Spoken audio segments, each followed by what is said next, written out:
Rahasia di balik sholawat kepada Rasulullah Sallallahu Alaihi Wasallam. Apa hubungan istighfar dengan sholawat Nabi Sallallahu Alaihi Wasallam? Mengapa dalam praktik sufi senantiasa ada zikir, istighfar dan sholawat Nabi dalam setiap wirid-wiridnya? Hubungan istighfar dan sholawat ibarat dua keping mata uang. Sebab orang yang bersolawat mengakui dirinya sebagai hamba yang lebur dalam wahana sunnah Nabi. Leburnya kehambaan itulah yang identik dengan kefanaan hamba ketika beristighfar. Sholawat Nabi merupakan syariat sekaligus mengandung hakikat. Disebut syariat karena Allah Subhanahu wa Ta'ala memerintahkan kepada para hambanya yang beriman agar memohonkan sholawat dan salam kepada Nabi. Dalam firman-Nya yang berbunyi, sesungguhnya Allah dan para malaikatnya senantiasa bersolawat kepada Nabi. Wahai orang-orang yang beriman, bersolawatlah kepada Nabi dan mohonkan salam baginya. Quran surat ke-33 ayat 56. Beberapa hadis di bawah ini sangat mendukung firman Allah Ta'ala tersebut.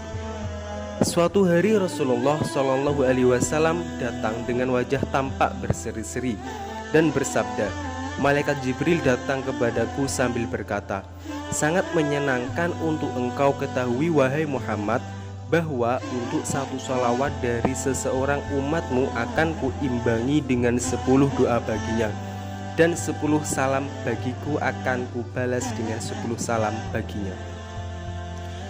Sabda Rasulullah Shallallahu Alaihi Wasallam yang lain yang berbunyi, kalau orang bersolawat kepadaku, maka malaikat juga akan mendoakan keselamatan yang sama baginya. Untuk itu hendaknya dilakukan, meski sedikit atau banyak. Hadis riwayat Imam Ibnu Majah dan Tibrani. Sabda Nabi Shallallahu Alaihi Wasallam, manusia yang paling utama bagiku adalah yang paling banyak sholawatnya. Hadis tersebut diriwayatkan oleh Imam At-Tirmidzi. Kemudian ada sabdanya lagi, sesungguhnya di bumi ada malaikat yang berkeliling dengan tujuan menyampaikan sholawat umatku kepadaku. Hadis riwayat An-Nasai. Kemudian ada sabdanya lagi yang berbunyi, tak seorang pun yang bersolawat kepadaku melainkan Allah mengembalikan ke ruhku sehingga aku menjawab salam kepadanya. Hadis riwayat Imam Abu Dawud. Tentu tidak sederhana menyelami keagungan sholawat Nabi, karena setiap kata dan huruf dalam sholawat yang kita ucapkan mengandung atmosfer rohani yang sangat dahsyat. Kedahsyatan itu tentu karena posisi Nabi Muhammad Sallallahu Alaihi Wasallam sebagai hamba Allah, Nabiullah, Rasulullah, kekasih Allah dan cahaya Allah. Dan semesta raya ini diciptakan dari Nur Muhammad, sehingga setiap detak huruf dalam sholawat pasti mengandung elemen metafisik yang luar biasa.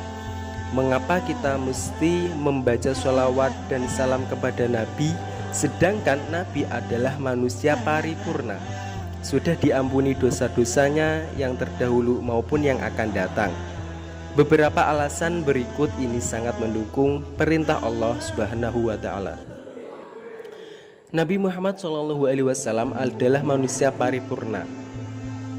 Segala doa dan upaya untuk mencintainya berarti kembali kepada orang yang mendoakan tanpa reserve.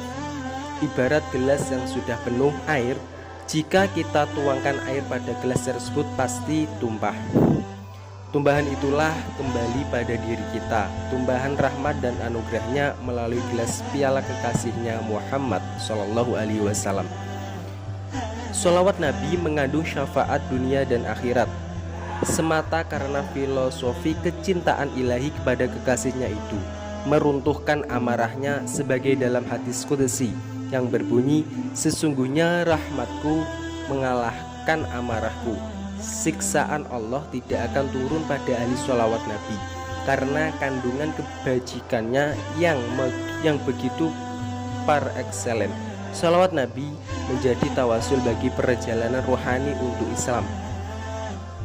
Getaran bibir dan detak jantung akan senantiasa membubung ke alam samawat atau alam rohani. ketika nama Muhammad SAW disebutnya. Karena itu mereka yang hendak menuju kepada Allah, peran sholawat sebagai pendampingnya. Karena keparipurnaan Nabi itu menjadi jaminan bagi siapapun yang hendak bertemu dengan yang maha paripurna.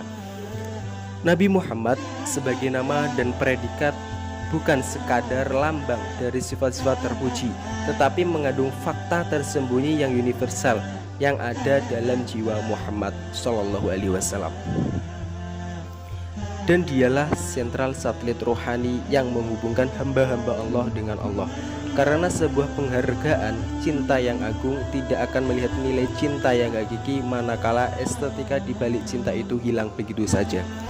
Estetika cinta ilahi justru tercermin dalam keagungannya, dan keagungan itu ada di balik desah doa yang disampaikan hamba-hambanya buat kekasihnya. Allahu a'lam.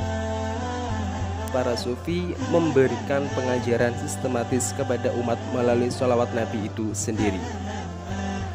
Dan sholawat Nabi yang berjumlah ratusan macam itu lebih banyak justru dari ajaran Nabi sendiri.